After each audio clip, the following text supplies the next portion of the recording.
الحمدللہ رب العالمین والصلاة والسلام علی سید المرسلین اما بعد فاعوذ باللہ من الشیطان الرجیم بسم اللہ الرحمن الرحیم کیف تکفرون باللہ وکنتم امواتا فاحیاکم ثم یمیتکم ثم یحییکم ثم الیہ ترجعون صدق اللہ العظیم۔ سورہ بقرہ آیت نمبر 28، ترجمہ کنز العرفان۔ تم کیسے اللہ کے منکر ہو سکتے ہو حالانکہ تم مردہ تھے؟ تو اس نے تمہیں پیدا کیا، پھر وہ تمہیں موت دے گا، پھر تمہیں زندہ کرے گا، پھر اسی کی طرف تمہیں لوٹایا جائے گا۔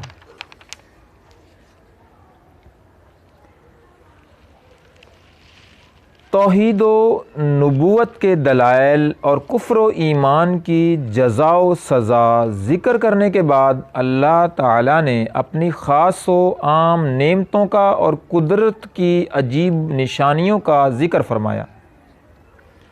اور کفر کی خرابی اور برائی کو کافروں کے دلوں میں بٹھانے کے لیے انہیں خطاب کیا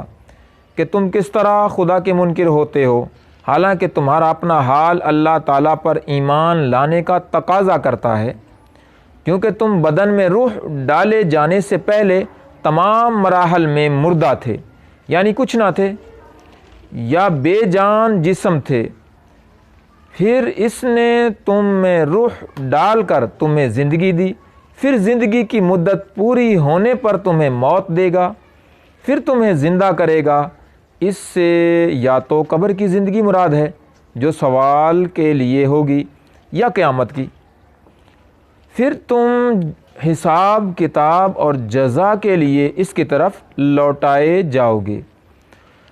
تو اپنے اس حال کو جان کر تمہارا کفر کرنا نہایت عجیب ہے۔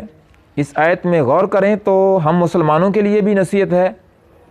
کہ ہم بھی کچھ نہ تھے، لیکن اللہ تعالیٰ نے ہمیں زندگی عطا کی اور زندگی گزارنے کے لوازمات اور نعمتوں سے نوازا، تو اس کی عطاؤں سے فائدہ اٹھا کر اس کی یاد سے غافل ہونا اور ناشکری اور غفلت کی زندگی گزارنا کسی طرح بھی ہمارے شایان شان نہیں۔ تفسیر ابن کثیر کے کچھ حوالہ سے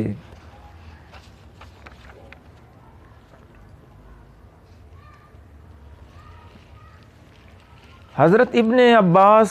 سے مروی ہے کہ تم اپنے باپوں کی پشت میں مردہ تھے، یعنی کچھ بھی نہ تھے، اس نے تمہیں زندہ کیا اور تمہیں یہ زندگی عطا فرمائی، پھر وہ تمہیں موت دے گا، سچی موت، پھر تمہیں قبروں سے اٹھائے گا۔ حضرت ابن عباس فرماتے ہیں اموات سے مراد یہ ہے کہ تم اپنے آبا کی پشتوں میں تھے،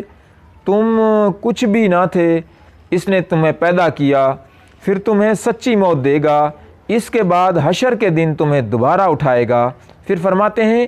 یہ اس آیت کی طرح ہے، ربنا امتنا اثنتین واحییتنا اثنتین۔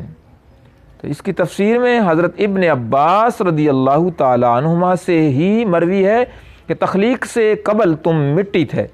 جو کہ مردہ ہے، پھر تمہیں پیدا کیا تو یہ حیات ہے، اب وہ تمہیں مارے گا تو تم قبروں کی طرف جاؤ گے، یہ دوسری موت ہے، پھر حشر کے دن تمہیں قبروں سے اٹھایا جائے گا تو یہ دوسری زندگی ہے۔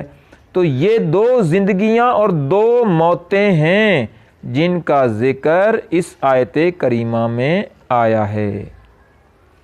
اللہ تعالیٰ ہمیں اس زندگی میں جو ہمیں ایک بہت بڑی نعمت ملی ہے، اس میں آخرت کی تیاری کی، قبر کی تیاری کی، حشر کی تیاری کی، اللہ تعالیٰ توفیق دے، ہمیں ہدایت کے رستے پر قائم رکھے، آمین بجاہ خاتم النبیین صلی اللہ تعالیٰ علیہ وآلہ وسلم۔